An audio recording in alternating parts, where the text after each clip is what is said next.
হে শখের নারী, আপনার উদ্দেশ্যে কথাগুলো বলতেছি।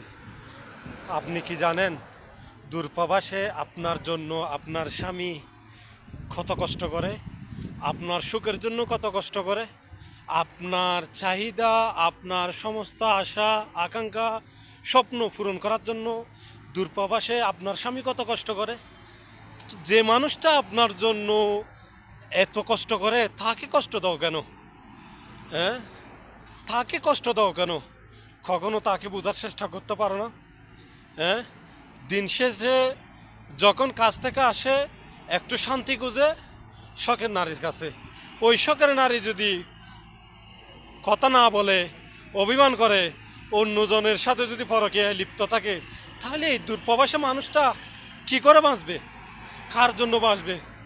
হ্যাঁ, একবারও কি আপনার চিন্তা হয় না যে এই দূরপ্রবাসে যে মানুষটা এত কষ্ট, এত পরিশ্রম করতেছে, এত কিছু ত্যাগ স্বীকার করতেছে, হ্যাঁ, আপনার কাছে কি ওই মানুষটা কিছুই চাইতে পারে না? কেন এত কষ্ট দাও? প্রবাসীদের একটাই সমস্যা, যারা প্রবাসী বউদের উদ্দেশ্য করে বলতেছি, প্রত্যেক প্রবাসী বউয়ের একটাই সমস্যা, পরকীয়ার সাথে লিপ্ত থাকে। আর ছেলেরা এত কাপুরুষ কেন?